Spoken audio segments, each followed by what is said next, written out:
ज्ञान की किताब एक में आपका स्वागत है। तो आज हम देखेंगे हरतालिका तीज की व्रत कथा।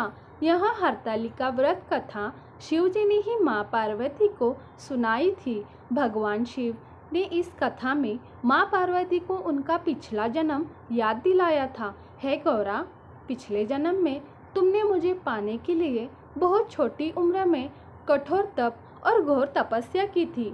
तुमने ना तो कुछ खाया और ना ही पिया, बस हवा और सूखे पत्ते चबाए।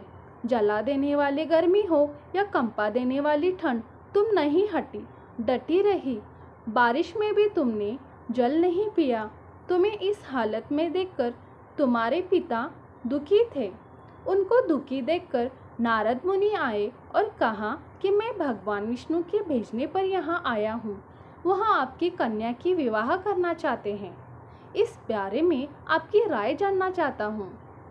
नारद जी की बात सुनकर आपके पिता बोले, अगर भगवान विष्णु यह चाहते हैं तो उन्हें कोई आपत्ति नहीं है, परंतु जब तुम्हें इस विवाह के बारे में पता चला तो तुम दुखी हो गई।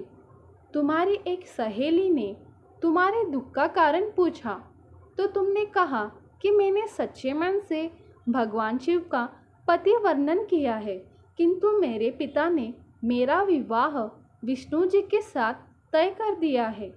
मैं विचित्र धर्म संकट में हूँ। अब मेरे पास प्राण त्याग देने के अलावा कोई और उपाय नहीं बचा। तुम्हारी सखी बहुत ही समझदार थी। उसने कहा, प्राण छोड़ने का यह कारण ही क्या है? संकट के समय धैर्य से काम लेना चाहिए। भारतीय नारी के जीवन की सार्थकता इसी में है कि जिसे मन से पति रूप में एक बार वर्णन कर लिया, जीवन पर्यंत उसी से निर्वाह करे। मैं तुम्हें घनघोर वन में ले चलती हूँ, जो साधना स्थल भी है और जहाँ तुम्हारे पिता तुम्हें खोज भी नहीं पाएंगे। मुझे पूर्ण विश्वास है कि ईश्वर अवश्य ही सहायता करेंगे। तुमने ऐसा ही किया। तुम्हारे पिता तुम्हें घर में न पाकर बड़े चिंतित और दुखी हुए। इधर तुम्हारी खोज होती रही, उधर तुम अपनी सहेली के साथ नदी के तट पर एक गुफा में मेरी आराधना में लीन रहने लगी। तुमने रेत के शिवलिंग का निर्माण किया। तुम्हारी इस कठोर तपस्या के प्रभाव से आसन हिल उठा और मैं शीघ्र ही तुम्हारे पास पहुंचा और तुमसे वर मांगने को कहा। तब अपनी तपस्या के फलीभूत मुझे अपने समक्ष पाकर तुमने कहा, मैं आपको सच्चे मन से पति के रूप में वर्णन कर चुकी हूँ। यदि आप सचमुच मेरी तपस्या से प्रसन्न होकर यहाँ पधारे हैं तो मुझे अपनी अर्धांगिनी के रूप में स्वीकार कर लीजिए। तब तथास्तु कहकर मैं कैलाश पर्वत पर लौट गया। उसी समय गिरिराज अपने बंधु बांधवों के साथ तुम्हें खोजते हुए वहाँ पहुँचे। तुमने सारा वृत्तांत बताया और कहा कि मैं घर तभी जाऊंगी अगर आप महादेव से मेरा विवाह करेंगे। तुम्हारे पिता मान गए और उन्होंने हमारा विवाह करवाया। इस व्रत का महत्व यह है कि मैं इस व्रत को पूर्ण निष्ठा से करने वाली प्रत्येक स्त्री को मनवांछित फल देता हूँ। इसके पूरे प्रकरण में तुम्हारी सखी ने तुम्हारा हरण किया था, इसीलिए इस व्रत का नाम हरतालिका व्रत हो गया।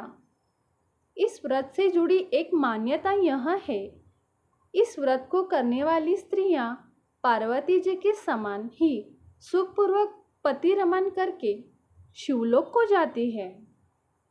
सौभाग्यवती स्त्रियां अपने सुहाग को अखंड बनाए रखने और अविवाहित युवतियां मन मुताबिक वर पाने के लिए हरतालिका तीज का व्रत करती हैं।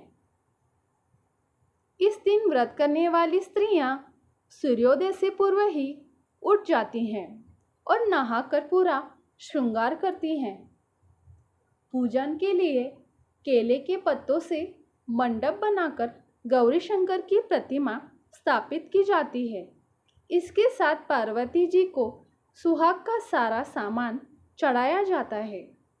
रात में भजन कीर्तन करते हुए जागरण कर 3 बार आरती की जाती है और शिव पार्वती की विवाह की कथा सुनाई जाती है।